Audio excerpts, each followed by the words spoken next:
जय हिंद, वंदे मातरम। दोस्तों बहुत बहुत स्वागत है आप सभी का न्यूज इंडिया में। और अभी तक आपने इस वीडियो को लाइक नहीं किए तो लाइक कर लीजिए, और चैनल पर नए हैं तो चैनल को सब्सक्राइब कर लीजिए, साथ में बेल आइकन भी प्रेस कर लीजिए और वीडियो को ज्यादा से ज्यादा शेयर कीजिए।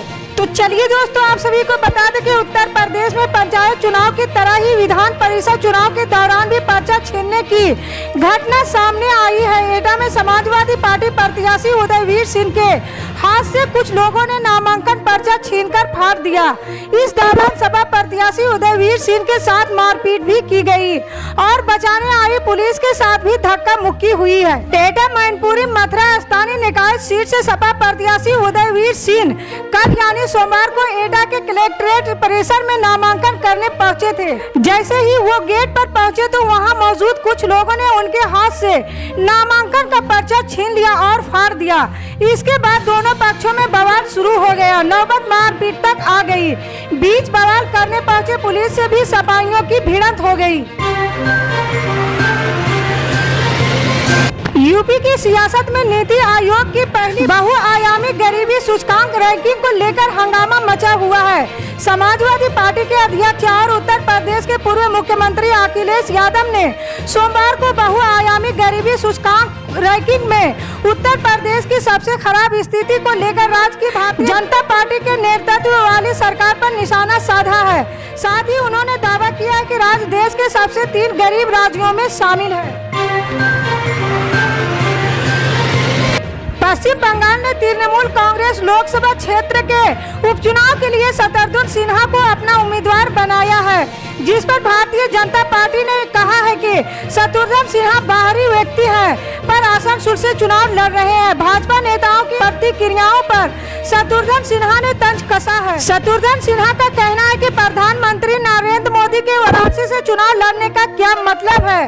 प्रधानमंत्री जैसे राष्ट्रीय हस्तियों के लिए कहीं से भी लोकसभा चुनाव लड़ना स्वीकार किया जाता है तो मेरे लिए भी यही बात लागू होती है। मैं क्यों आसनसोल से चुनाव नहीं लड़ सकता। पश्चिम बर्धमान जिले के अंडाल हवाई अड्डे पर जयकार लगाने वाली भीड़ की ओर इशारा करते हुए संवाददाताओं से बातचीत के बीच शत्रुघ्न सिन्हा ने कहा कि वो आसनसोल के लोगों से प्यार और गर्मजोशी से प्रभावित है। आसनसोल के लोगों द्वारा भाजपा को रौंदा जाएगा। राष्ट्रीय लोकदल प्रमुख जयंत चौधरी ने यूपी विधान परिषद चुनाव के लिए मेरठ, गाजियाबाद और बुलंदशहर सीट के कैंडिडेट का ऐलान कर दिया है। मेरठ सीट से राष्ट्रीय लोकदल ने सुनील रोहटा को कैंडिडेट बनाया है, जो कि पेशे से बिल्डर है।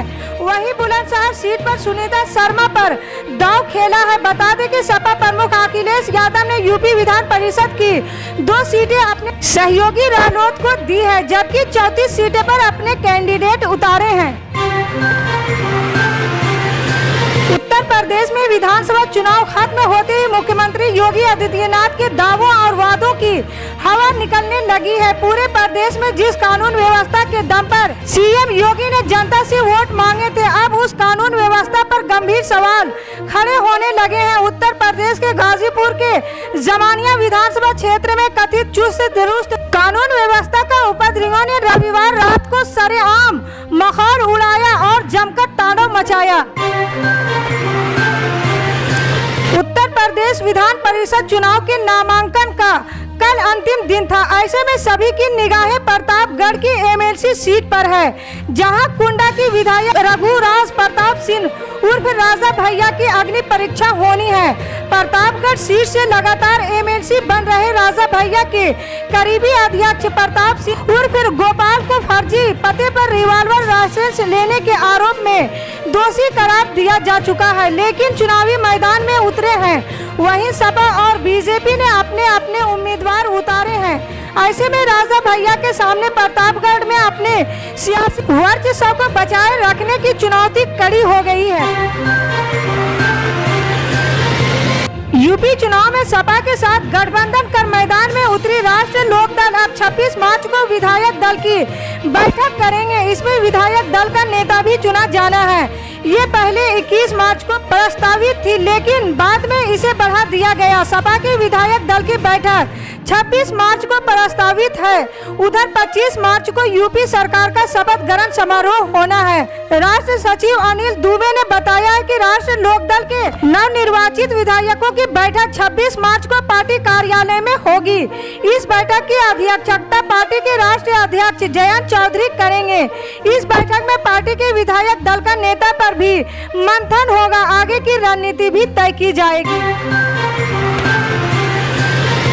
पंजाब के मुख्यमंत्री भगवंत मान ने सभी मंत्रियों में मंत्रालय का बंटवारा कर दिया है। सीएम भगवंत मान ने गृह मंत्रालय अपने पास ही रखा। हरपाल चीमा को पंजाब के वित्त मंत्री बनाए गए हैं। अब पंजाब का बजट वित्त मंत्री हरपाल चीमा पेश करेंगे। मीत हैयर को राज्य की सबसे महत्वपूर्ण मंत्रालय शिक्षा की जिम्मेदारी मिली है।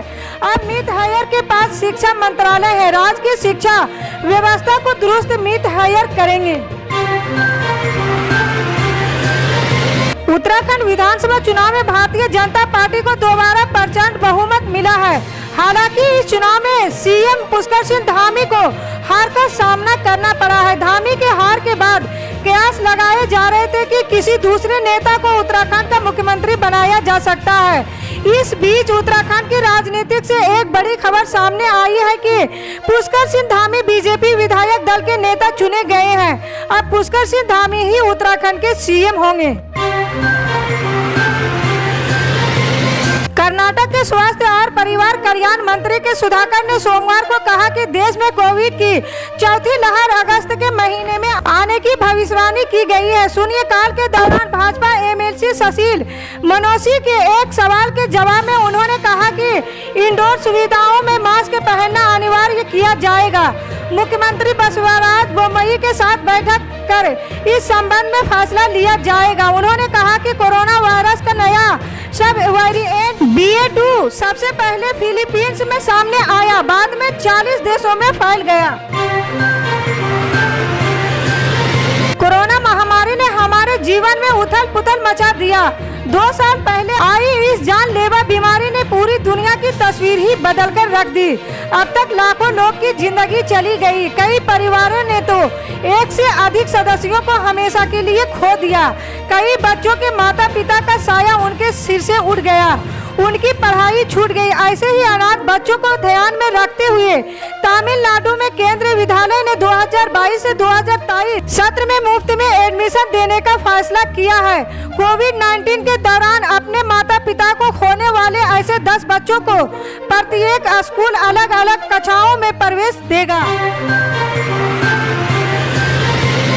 बिहार में शराब से बड़ी संख्या में हुई मौत पर सरकार लगातार सफाई दे रही है। नीतीश सरकार के मंत्री लगातार इस मामले में लीपापोती करने में जुटे हैं। भवन निर्माण मंत्री अशोक चौधरी ने जहरीली शराब से हुई मौतों पर कहा है कि ये संदिग्ध मौत का मामला है। ये पक्के तौर पर नहीं कहा जा सकता है कि जहरीली शराब से मौत हुई है या नहीं। उन्होंने कहा है कि जहरीली शराब से मौत की घटना जब जब होती है, इसको शराबबंदी कानून से जोड़ा जाता है। जिन राज्यों में शराबबंदी कानून नहीं है, वहाँ भी जहरीली शराब से मौत होती है। इसलिए शराबबंदी कानून से जहरीली शराब से मौत की घटना को जोड़ना उचित नहीं है। बीजेपी ने आज उत्तराखंड में सीएम चेहरे का ऐलान कर दिया है। पार्टी ने एक बार फिर पुष्कर सिंह धामी पर विश्वास जताया है। उत्तराखंड में अब 23 मार्च को शपथ ग्रहण समारोह आयोजित होगा। उधर बीजेपी के केंद्रीय पर्यवेक्षक नरेंद्र सिंह तोमर और एल मुरुगन भी आज गोवा की राजधानी पणजी पहुंचे, जहां एक बार फिर प्रमोद सावंत के नाम पर मुहर लगाई गई। वहीं आज मणिपुर में बीजेपी ने एन बीरेन सिंह को दोबारा मुख्यमंत्री पद के लिए चुना है। राजस्थान में रविवार को अब तक का सबसे गर्म दिन दर्ज किया गया, जहां 10 जिले में तापमान 40 डिग्री को पार कर गया। भारत मौसम विज्ञान विभाग के अधिकारियों ने सोमवार को इसकी जानकारी दी है।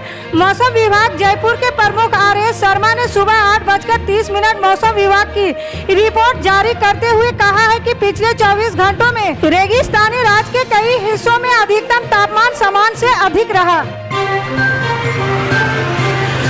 केंद्र सरकार की 3 कृषि कानूनों को लेकर सुप्रीम कोर्ट की पैनल का एक बड़ा दावा किया है।